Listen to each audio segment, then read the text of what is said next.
Right now, in your town, maybe even right down your street, sits a historic retail giant that's currently caught in the middle of some absolutely high-stakes financial drama. Yep, we're talking about Boots. Okay, let's dive into this. £7.5 billion. Just wrap your head around that number for a second. That is the staggering valuation that Boots owner, a New York-based private equity firm called Sycamore Partners, had been kicking around with prospective buyers. See, Sycamore only just scooped up Boots' former parent company, Walgreens Boots Alliance, back in August of last year in this massive deal. And now, well, they're already looking to make their next move. But here's the catch. That massive sale process, it is completely stalled out. Recently, the billionaire Weston family slashed their £7 billion offer to buy the retailer. This reportedly happened right after a rival suitor, the Australian pharmacy group Sigma Healthcare, backed out of the process entirely. Sycamore Partners, they swiftly rejected this revised lowball bid. So now negotiations are an absolute standstill. It's a classic high-stakes corporate standoff. So here's our roadmap for today's explainer. First, a £7 billion question. Second, 176 years of innovation. Third, the modern retail formula. And finally, measuring the Boots footprint. Section 1. A £7 billion question. The central tension here is just fascinating. I mean, what actually happens when a 17-6-year-old legacy brand finds its multi-billion-pound sale completely dead in the water? You've got former Walgreens Boots Alliance executive Stefano Pessina, right? He reinvested his interests and now holds a massive stake of almost 50% in Boots. And word on the street is, with that level of control, there is no way he's accepting the Weston family's reduced valuation. So, what's plan B? Well, the board is essentially staring down two potential futures. On one hand, they can just hold out, crossing their fingers that the Weston family bumps up their offer, or maybe another private buyer swoops in willing to meet that hefty £7.5 billion price tag. On the other hand, if they decide to scrap the sale talks altogether, they could pivot to a highly anticipated public float. We're talking an IPO on the London stock market within the next 2 years. That would be a real game changer. Let's move to Section 2, 176 years of innovation. To see how this value builds, we have to look back. It all started way back in 1849. Picture this, John Boot selling herbal remedies to Nottingham's industrial poor out of just a single, humble shop. Fast forward to 1884, they brought on their first qualified pharmacist, which actually halved the cost of prescriptions for people. Then jump to the modern era, and you see massive, global scale, the 2006 Alliance Boots merger, and of course the recent 2025 acquisition by Sycamore Partners. It is literally a story of relentless expansion. But you know, the real architectural genius of the brand actually came from John's son, Jesse Boot. He totally disrupted the 19th century pharmacy model. Instead of those dark, kind of uninviting apothecaries, he built a statement store. We're talking glass fronts, twisted gold-colored iron columns, a truly theatrical retail style. Most importantly, he brought department-style luxury to working-class areas. Every single product was clearly marked with a price, so folks knew exactly if they could afford it before they even walked through the door. And Boots hasn't just been a place to shop, it's been an absolute incubator for massive consumer brands. Check this out. In 1935, they launched No. 7 Cosmetics.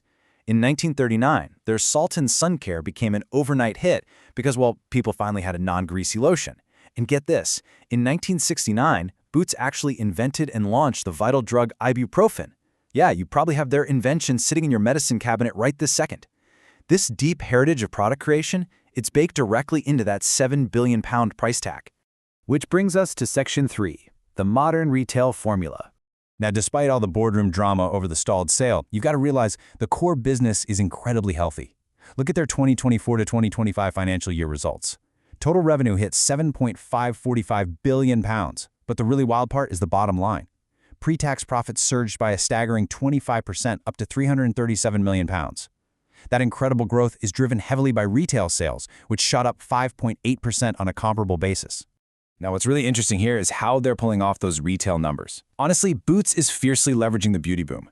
They've been incredibly quick to jump on viral social media trends, like the massive explosion in demand for Korean skincare, which keeps them super relevant with younger shoppers. And just in October 2025, they launched a fragrance-only store in London.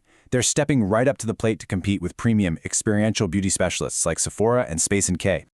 But hey, it's not all just cosmetics and perfumes. Comparable pharmacy sales jumped by 5.0%. Why? Because they are aggressively scaling modern healthcare services. They're seeing super high demand for the NHS Pharmacy First service. They've clocked an 80% increase in access to the Boots online doctor.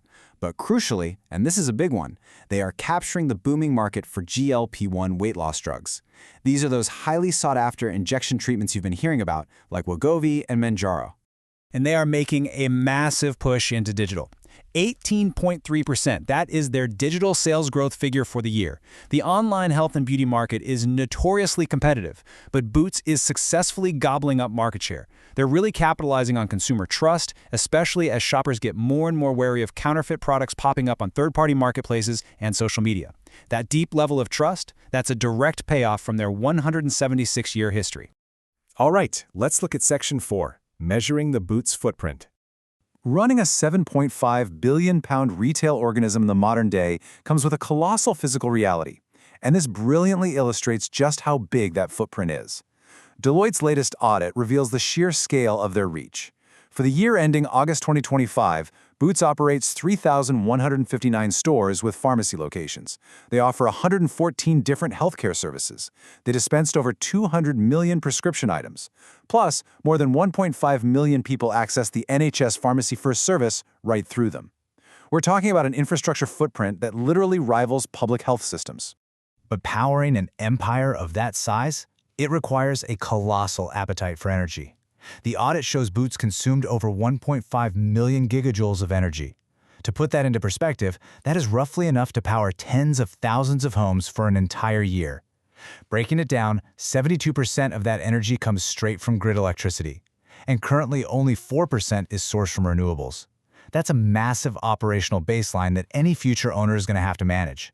So the crucial point here is understanding the true environmental weight that comes with generating billions in revenue. The verified greenhouse gas emissions data is intense.